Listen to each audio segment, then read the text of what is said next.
Washington के सबसे high profile कार्यक्रमों में से एक, जहां मौजूद थे राष्ट्रपति ट्रंप, बड़े नेता और मीडिया की दिग्गज हस्तियां, उसी मंच पर अचानक गोलियों की आवाज गूंजती है। सवाल ये कि आखिर सुरक्षा में चूक कहां? कौन है वो शख्स जो इतनी कड़ी सुरक्षा घेरे को तोड़कर बॉलरूम तक पहुंच गया? और अगर कुछ सेकंड की देरी होती तो क्या एक बड़ा हादसा हो सकता था?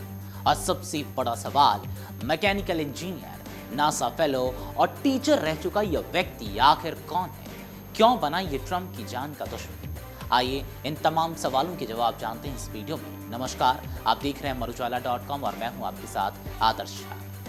दरअसल वॉशिंगटन डीसी में आयोजित व्हाइट हाउस कॉरेस्पॉन्डेंट डिनर, जहां आमतौर पर हल्के फुल्के माहौल में राजनीति और मीडिया का संगम देखने को मिलता है, इस बार दहशत और अफरा तफरी में बदल गया। शनिवार रात जैसे ही कार्यक्रम अपने चरम पर था और अंदर करीब 2500 मेहमान मौजूद थे, तभी होटल के बाहर और सुरक्षा घेरे के पास हलचल तेज हो गई। कुछ ही पलों में गोलियों की आवाज सुनाई दी और सुरक्षा एजेंसियां हरकत में आ गई। जांच में सामने आया कि 31 वर्षीय कॉल टॉमस एलन नाम का शख्स, जो कैलिफोर्निया के टॉरेंस का निवासी, सुरक्षा घेरा तोड़ते हुए बॉलरूम की ओर बढ़ रहा था। हैरानी की बात यह है कि आरोपी के पास शॉटगन, हैंडगन और कई चाकू मौजूद थे। अधिकारियों के मुताबिक जैसे ही वह सुरक्षा चेक पॉइंट पार करने की कोशिश कर रहा था, अमेरिकी सीक्रेट सर्विस ने उसे रोक लिया। इस दौरान हुई गोलीबारी में एक अधिकारी के बुलेट प्रूफ जैकेट पर गोली लगी, लेकिन गनीमत रही कि वह सुरक्षित रहा।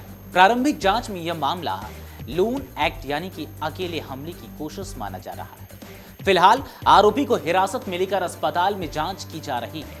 अमेरिकी अटॉर्नी के अनुसार उस समय संघीय अधिकारी पर हमला और हथियारों के इस्तेमाल जैसे गंभीर आरोप लगाए जाएंगे।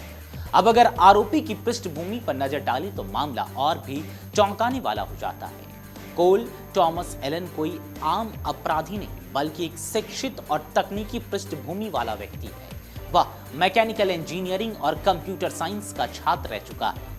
मिली जानकारी के मुताबिक उसने कैलिफोर्निया यूनिवर्सिटी ऑफ टेक्नोलॉजी से पढ़ाई की और नासा के जेट प्रोपल्शन लैबोरेटरी में समर रिसर्च फेलोशिप का हिस्सा भी रह चुका है। इसके अलावा वह पार्ट टाइम शिक्षक के तौर पर भी काम कर चुका है। अब ऐसे में सबसे बड़ा सवाल यही उठता है कि आखिर एक पढ़ा लिखा और तकनीकी रूप से सक्षम व्यक्ति इस तरह की हिंसक घटना को अंजाम देने की कोशिश क्यों करता है? क्या इसके पीछे कोई मानसिक अस्थिरता है या फिर कोई और मकसद? घटना के बाद राष्ट्रपति डोनाल्ड ट्रंप ने भी प्रतिक्रिया दी। उन्होंने कहा कि आरोपी कई हथियारों से लैस था और सीक्रेट सर्विस ने बेहद बहादुरी से उसे काबू में किया। ट्रंप ने आरोपी को बीमार व्यक्ति बताते हुए कहा कि समय रहते कार्रवाई होने से एक बड़ी घटना टल गई। इस पूरे घटनाक्रम ने एक बार फिर अमेरिका की वीआईपी सुरक्षा व्यवस्था पर सवाल खड़े कर दिए, खासकर तब जब इतने बड़े कार्यक्रम में राष्ट्रपति की मौजूदगी हो और सुरक्षा के कई स्तर मौजूद हो। फिलहाल एफबीआई समेत कई एजेंसियां आरोपी के पूरे बैकग्राउंड और संभावित मकसद की जांच कर रही हैं। यह भी देखा जा रहा है कि क्या आरोपी किसी संगठन से जुड़ा था या फिर यह पूरी तरह से व्यक्तिगत कदम था। एक बात साफ है कि अगर कुछ सेकंड की देरी होती तो यह घटना एक बड़े हमले में बदल सकती थी, लेकिन समय रहते हुए कार्रवाई ने एक संभावित त्रासदी को टाल दिया।